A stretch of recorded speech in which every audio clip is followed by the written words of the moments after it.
So we left Costa Rica, and this is why. We are very sad today because we are leaving Costa Rica tomorrow and we're not taking Callie with us. And she is going to go and stay with her friend Jai.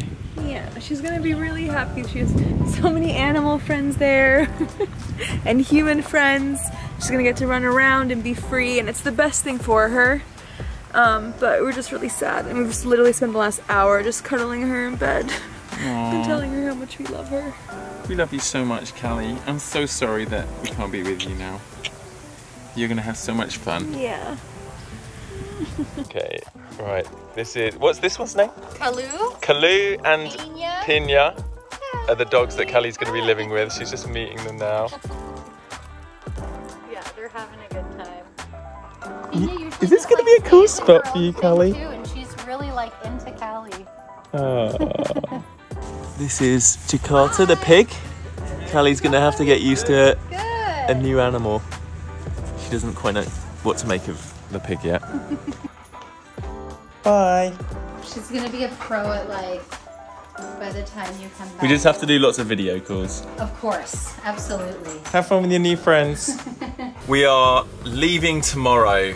We're still panicking, rushing around, trying to figure things out. One of the things that is terrible here is the damp. Things have already gone mouldy. We're a bit worried about the clothes and electronics we're leaving. So I bought this 200-watt dehumidifier, which we want to leave running. The problem is, if the solar is dropping and like it's a really cloudy day and the batteries switch off the system, this particular dehumidifier I've got is an electronic switch. The problem is then when the power comes back on, you have to turn the switch to turn the dehumidifier back on. But because we're not going to be here, we can't do that. So I cleverly have just rewired it. So if I plug it in now, because I've connected I bypassed the switch basically. So now when I plug it in, it turns on straight away. And I'm quite proud of myself. I've also bypassed the little water capture, because this would fill up all the way in a day. So now I've got a hose coming off the water outlet, so it should just be able to run indefinitely and drain all the moisture out of the bus. That's the plan. We also bought these little oh no. We've also bought these things called Damp Rid. I think there's a few different brand names, but basically you put like a moisture absorbing powder in them, and they last up to 3 months, I think, and they just absorb moisture out of the air. A little bit like those mini packets of silicone you get when you buy electronics. Cool, right. I'm happy. So we literally have got a couple of hours until we leave, and we're trying to prep the bus, pack and prep the bus. And I found 2 ants' nests in the bus since we were packing. And a wasp nest. And 2 wasp nests. Okay. So, obviously the insects live here, but we're gonna kindly encourage them not to be on the bus. I've managed to hoover up, I don't know if you can see in here, there's like 1 million ants. Can you even see? Yeah, I think you can see. Yeah. Yeah. And we're gonna spray some deterrent around to stop them. So they were trying to build one under the bed? Literally right here under the mattress. And then we've got like 1 million things to stop stuff getting damp as well. But yeah, we've got a bunch of these like vacuum seal bags to seal the clothes that we're leaving, and yeah, it's a little bit crazy. It's wild. It's wild. Yeah, this is this current state. It's, yeah. We're leaving in like 3 hours. We are racing against the clock. We need to leave here in 15 minutes. We're almost done. We're just vacuum packing the clothes in these bags. Look at that. All the air has been sucked out of that.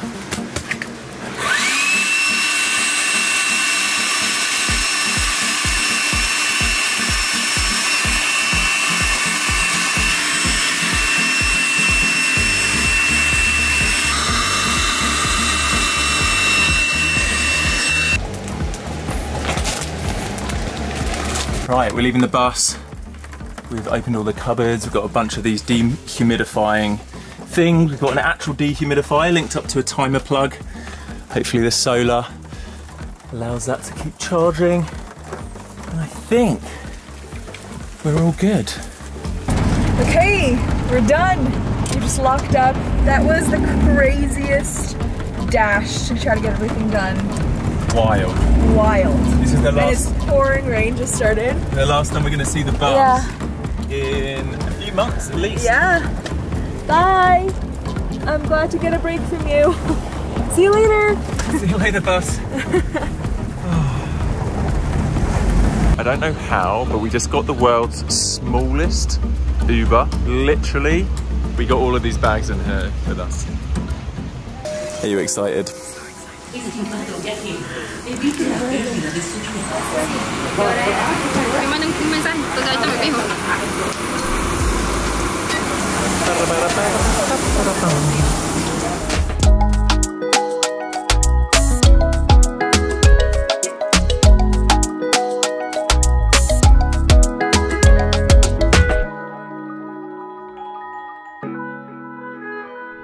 Today's vlog is sponsored by Anchor, and this is the Anchor 757 Powerhouse. As you know, me and Raya have been living in our bus, doing van life for over 15 months, living completely off grid, and during this time we have learnt to massively appreciate having a good power system. The Anchor 757 Powerhouse is an absolute beast of a portable battery with an output power of 1500 watts and 1,229 watt-hours of capacity. Just to give you an idea of how much that is, we can charge 3 laptops, both our phones, 4 camera batteries, and 40 sets of silent disco headphones, all at the same time.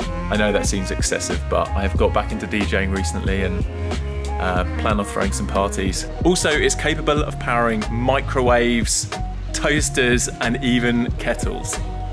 Our Anchor portable battery system came in handy so many times over the last couple of months during rainy season because we couldn't fully depend on our solar powered system. It would also work great as a backup for anyone to keep at home in case of a power cut. The long lasting battery technology is 6 times longer lasting than your average power station, which means you could use the battery up and recharge it every single day, and it would last 8 years of continuous use. That's a pretty good long-term investment. Also, if that's not enough, it comes with a 5-year guarantee. It also has super fast recharging technology, which means you can charge it from 0 to 80% in only an hour. Anchor also have smaller capacity options like the 521 and the 535 powerhouses, which also have the same incredible battery technology. So, if you're looking for a portable power option for camping, road trips, van life, or as a backup for home, check out the Anchor 757 Powerhouse in the description below for more info. Right, let's get back to the vlog. So we're in New York. We're here visiting my mom and sister in upstate New York in Hudson. And actually our plan is basically to leave every summer, to leave Costa Rica and come to New York to visit my family, and then Europe to visit Louis' family, and then the rest of my family in Bulgaria. It actually works out perfectly because when it's rainy season in Costa Rica is summer in the US and Europe. So it's the perfect time for us to leave Costa Rica, to leave the rain a little bit, and to visit our families. Yeah, so that has been our plan the entire time. Obviously, this has been a massive move, us leaving the United States, stopping our nomadic bus life and settling down, finding a place to base up. But we have been aware that we still love travel. We still want to spend time with friends outside of Costa Rica and obviously our families. So yeah, like Raya said, this is the perfect time of year. I imagine we'll pretty much do this every year, unless there's like major reasons why we wouldn't. Yeah, I think it's kind of a big part that helped us decide to move to Costa Rica, because obviously we're gonna miss our friends and family and want to visit them every year anyway. So knowing that it like works out perfectly, that it might be the time we want to leave Costa Rica, it's the best time to visit family, it just worked out. No matter where we were gonna end up basing up, we'd always talked about having multiple locations that we'll spend the year. So it's never going to be like 12 months of the year in one place. Yeah. So yeah, it's definitely good timing. Since our wedding, which was pretty intense building up to that, obviously an incredible life-changing week, but we were very exhausted after hosting our families for a week, and then yeah, just catching up with work, just trying to settle in.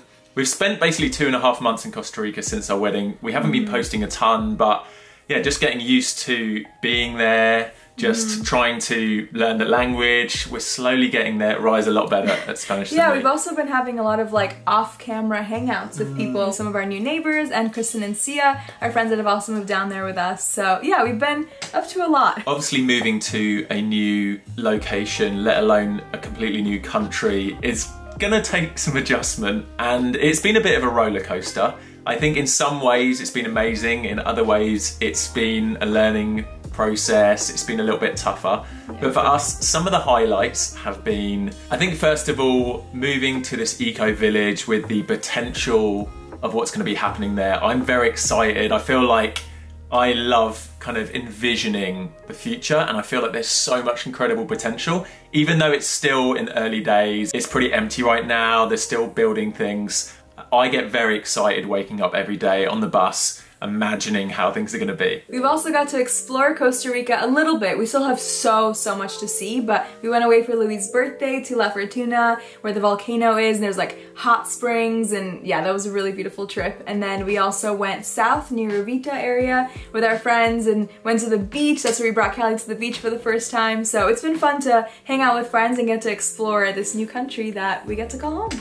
And during all of these explorations, we've found some pretty amazing vegan restaurants. Yes. Obviously, it's something we do when we travel everywhere, but there's been some like world-class vegan food in Costa Rica, which makes us super happy because obviously we're going to be spending a lot of our future there. It's cool finding like our new local favorites, I guess. This is going to sound hilarious. Obviously, I'm not as young as I used to be, and this next hobby that I've got really into sounds like a proper old person hobby, but it's fun. I basically bought this telescopic lens, and there are amazing birds that we've seen, so I've got into bird watching. Even from literally our bus, like just opening the window, toucans have been landing on the trees by our bus, like full on beautiful toucans. I'm gonna show you some photos here of some of the birds. Some of these birds I actually don't even know the names of, but they have amazing songs. We wake up in the morning to them. And as well as birds, there's been loads of really cool wildlife. Raya spotted some wild grey foxes. And the little baby one, they were just walking right past the bus. There were monkeys that we haven't seen from the bus yet, but from the communal area, we've seen some monkeys. Yeah. So much stuff. There's the coati. The coati's like some kind of, I don't know, it's like a cross between a raccoon and a fox and a monkey. It's pretty amazing. So I'm so excited to learn about and see so much more wildlife in Costa Rica. And every Thursday we've been going down to the communal garden to pick up our fruits and veggies, which has been so cool. Like basically every week there's something new that we've never heard of before, including a loofah. There's like a loofah plant. I don't know if you know, the loofahs that you, like the natural loofahs that you use in the shower, I always thought they grew in the water, like there was some kind of underwater plant. Like a sponge, like a sea sponge, right? But no, they just grow on trees and you like peel this outside layer and then you have a loofah. And including so many other things. We have a beautiful jackfruit tree and there's obviously like pineapples. Yeah, bananas, like tons of different greens, papayas. Fresh turmeric. Yeah, so much stuff. So that's been really cool to like learn about, starting to learn about gardening, growing your own food, and just discovering some of the amazing things that grow in our area.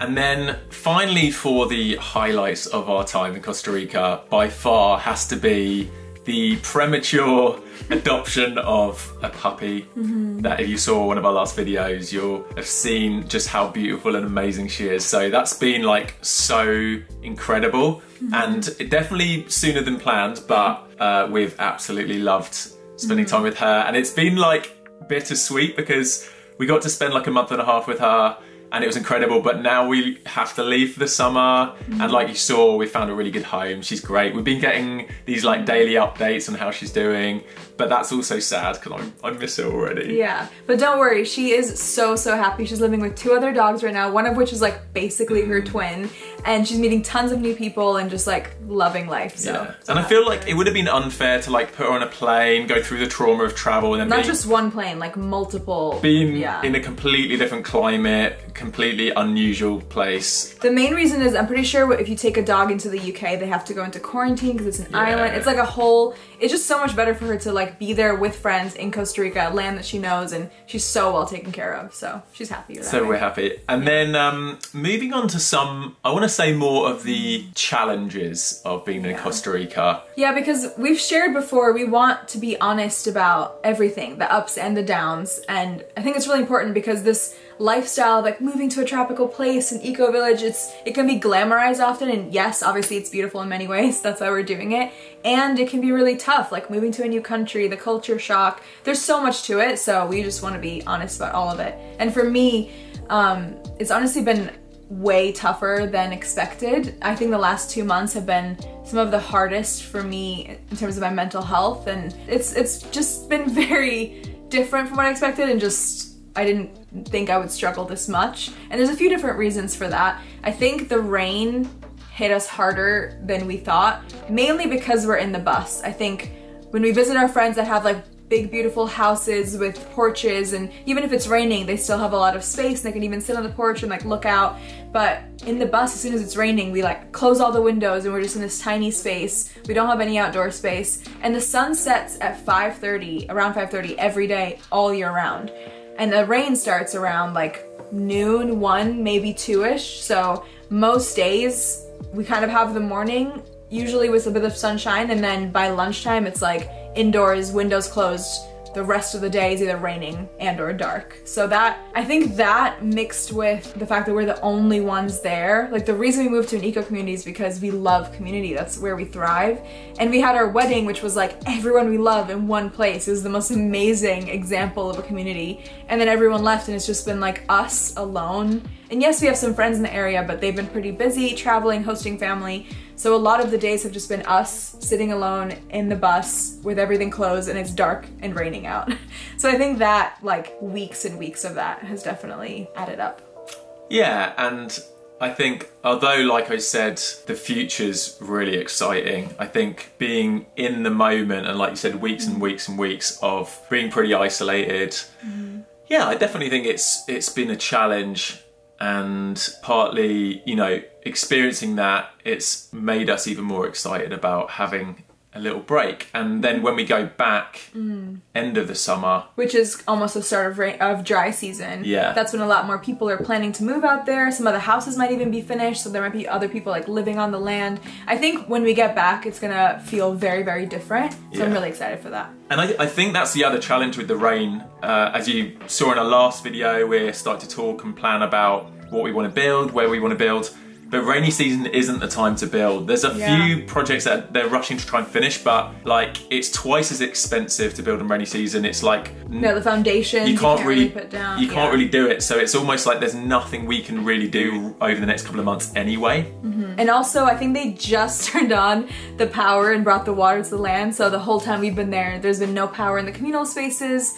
We've been okay with the solar, but it's been tough. And then water as well. Yeah, like it's all been a little bit of a struggle. Yeah, I think you don't realize this unless you've done van life before, is like having to limit your water usage, having really quick showers, trying to wash the dishes like really quickly.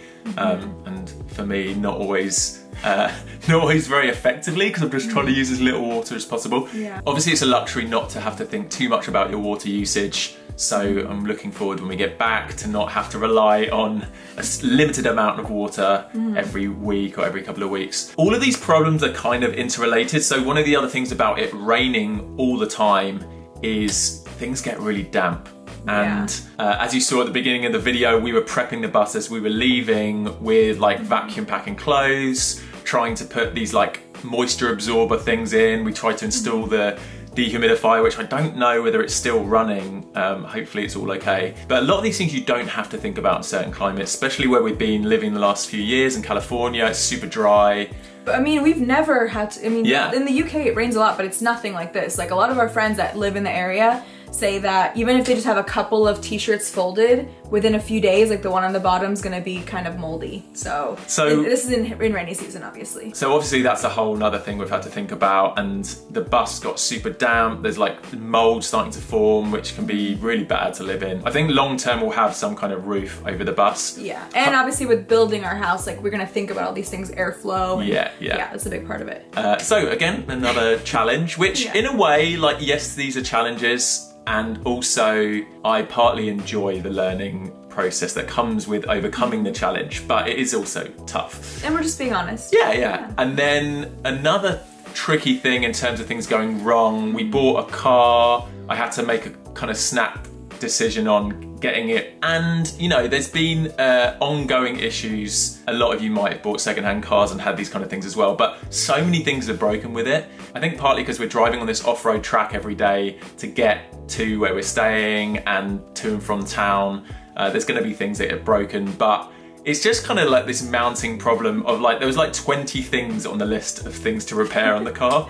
Yeah. So it's just been extra slight thing that's just been like annoying to have to deal with. It's just like little things, but when it's every day, they just all add up. Yeah, exactly. And then have you told them about the floor yet? Yes. Yeah. This is the main problem, I guess. So as I was fixing up some things, I noticed mold under the sink, then started prizing up some of the flooring, realised most of the floor had got mouldy from, I think, a water leak under the sink. But again, because it's rainy season, like even if there's a little drip here and there, it will never dry. Yeah, there's no way of the moisture evaporating because it just stays humid and damp. So I've had to rip up most of the floor. I didn't even get to finish that project before we left. So like Raya got back, the bus is turned upside down.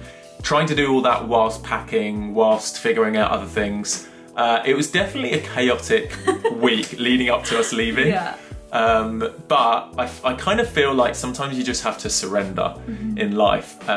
Just kind of do your best. And I feel like that's what we've been doing. We've been doing our best and trying to adjust to this very new, different life in a very new, different place. Yeah. So like we said, we are obviously so excited to get back to Costa Rica in a couple months and to properly start building and planning, and like hopefully there'll be new neighbors in the area. So if you're excited about the Costa Rica content, don't worry. That's definitely coming back very, very soon. But before then, we have a lot of exciting plans for the summer. We're going into New York City next week to have like an amazing summer New York week. And then we're heading to Europe. We're gonna be in the UK. We're planning a very, very exciting trip in the van. If you didn't know, we have a van in Europe, which actually Louis' parents bought off us, but we are able to borrow it. We're very, very grateful. So we're gonna go on an epic van life trip through the UK. And then, I mean, we have so much in store. It's my 30th birthday too in September. We don't even really know what we're doing for that yet, but hopefully something fun. Oh, and we are talking at a vegan festival, the Vegan Camp Out, I think happening like mid-July. So if you're in the UK, I'll link that below as well. Maybe you could get last minute tickets if there's still some for sale. So yeah, basically we have a lot of fun things coming up. If you're not subscribed already, make sure that you do. And don't worry, the Costa Rica content will be back very, very soon. And thanks again to Anchor for sponsoring this video. And thank you for you guys for all the love on the recent videos and being on this journey with us. And we can't wait to share more of this adventure of our lives. All the highs and the lows. All right, love you guys. See you next time. Bye. Bye. Does that work? I think so. Yeah. I love you. I love you.